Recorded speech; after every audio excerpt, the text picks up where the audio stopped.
السلام علیکم، آپ دیکھ رہے ہیں شہدائے کربلا کا مختصر تعارف۔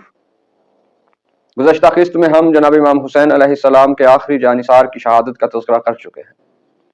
جب تمام اصحاب حسین علیہ السلام نے اپنی جان نواسہ رسول صلی اللہ علیہ وسلم پر قربان کر دی تو پھر بنی ہاشم کے جوان امام علی مقام علیہ السلام کی نصرت پر کمر بستہ ہوئے، اور پھر خاک کربلا پر رسول پاک صلی اللہ علیہ وسلم کے وفاداروں کے بعد آل رسول صلی اللہ علیہ وسلم کا خون گرنا شروع ہو گیا۔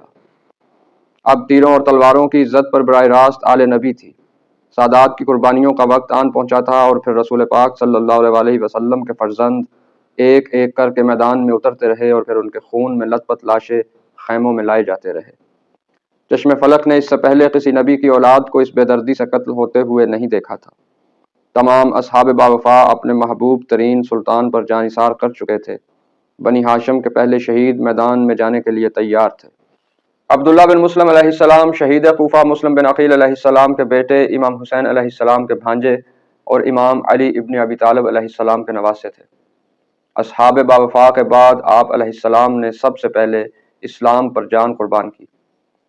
آپ کو بنی ہاشم کا پہلا شہید ہونے کا اعزاز بھی حاصل ہے۔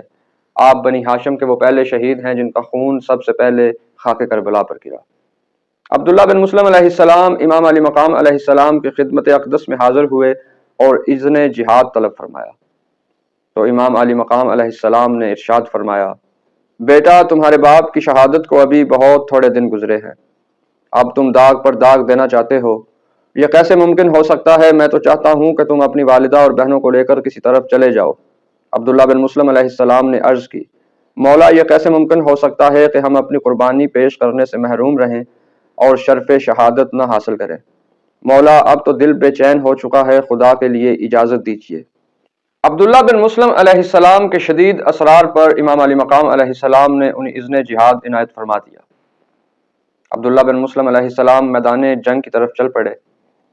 کہا جاتا ہے کہ جب عبداللہ بن مسلم علیہ السلام میدان جنگ میں اترے تو آپ علیہ السلام نے رجز پڑھا، آج میں اپنے باپ مسلم بن عقیل علیہ السلام اور ان جوانوں سے ضرور جا ملوں گا جنہوں نے اپنی جانیں دین محمد صلی اللہ علیہ وسلم پر قربان کر دی ہیں۔ وہ سادات بنی ہاشم کے عمدہ اور کریم النسب، شریف الحسب بہادر ہیں، جو جھوٹ کو جانتے تک نہیں تھے، اور نہ کسی حیثیت سے جھوٹ ان کی طرف منسوب ہو سکتا تھا۔ یہ رجز پڑھتے ہوئے عبداللہ بن مسلم علیہ السلام نے دشمن پر ایک شدید حملہ کیا۔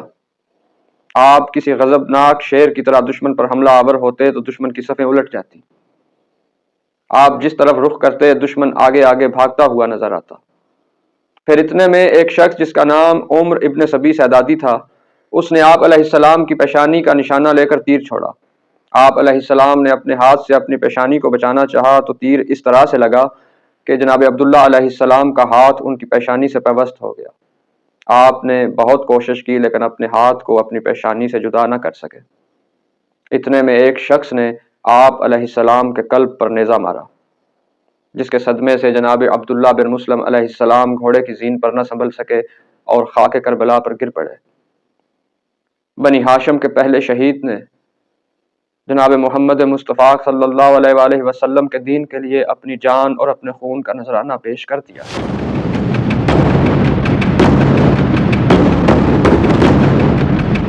عبداللہ بن مسلم علیہ السلام کو خاک و خون میں تڑپتا ہوا آپ کے بھائی محمد بن مسلم علیہ السلام دیکھ رہے تھے۔ اپنے بھائی کو خاک و خون میں غلطاں دیکھ کر محمد علیہ السلام بے چین ہو گئے اور امام حسین علیہ السلام سے فوراً اذن جہاد طلب کیا۔ اذن جہاد ملتے ہی محمد علیہ السلام میدان جنگ میں اترے اور اپنے بھائی کی طرح دشمن پر شدید اور خون ریز حملے کیے، یہاں تک کہ ابو جرہم نامی ملعون کے ہاتھوں آپ علیہ السلام بھی شہید ہو گئے۔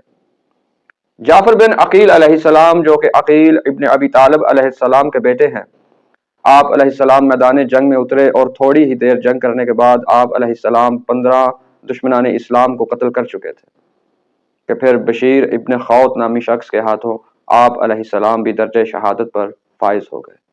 پھر عبد الرحمن بن عقیل علیہ السلام، جو عقیل بن ابی طالب علیہ السلام کے بیٹے تھے، میدان جنگ میں تشریف لائے اور شدید حملے کیے۔ آپ علیہ السلام نے 17 دشمنوں کو قتل کیا اور بالآخر عثمان بن خالد اور ابن عصیم اور بشیر بن خوت کے ہاتھوں درجہ شہادت پر فائز ہو گئے۔ اب میدان جنگ میں عبداللہ ابن عقیل علیہ السلام اترے۔ آپ علیہ السلام نے بہت سے دشمنوں کو قتل کیا جب دشمن ایک کے مقابلے میں ایک کے اصول کے تحت آپ علیہ السلام پر غلبہ نہ پا سکا تو چھوٹی چھوٹی ٹکڑیوں کی شکل میں دشمن نے آپ علیہ السلام پر حملے شروع کر دیے، مگر ٹکڑیوں کی صورت میں حملہ آور ہونے والے دشمنوں پر بھی آپ غالب رہے۔ جب دشمن عبداللہ بن عقیل علیہ السلام کو چھوٹی چھوٹی ٹکڑیوں کی صورت میں بھی شکست دینے میں ناکام رہا تو پھر دشمن کی کئی پلٹنوں نے عبداللہ بن عقیل علیہ السلام کو چاروں اطراف سے گھیر لیا اور شدید حملے میں جناب عبداللہ بن عقیل علیہ السلام عثمان بن خالد نامی شخص کے ہاتھوں شہادت کے عظیم منصب پر فائز ہو گئے۔ پھر موسیٰ بن عقیل علیہ السلام میدان جنگ میں تشریف لائے اور دشمن پر شدید حملے کیے۔ شدت کے ساتھ جنگ ہوئی اور جناب موسیٰ بن عقیل علیہ السلام نے 17 دشمنوں کو قتل کر دیا اور پھر شہادت کا لباس زیب تن کر کے بارگاہ رسول خدا صلی اللہ علیہ وسلم میں حاضر ہو گئے۔ انا للہ و انا الیہ راجعون۔ اگلی قسط میں مزید بنی ہاشم کے جوانوں کی بہادری و شجاعت کے متعلق گفتگو کا شرف حاصل کریں گے اور مزید آل نبی صلی اللہ علیہ وسلم کی قربانیوں کے متعلق جاننے کی کوشش کریں گے۔ تب تک کے لیے اجازت دیجیے، اللہ حافظ۔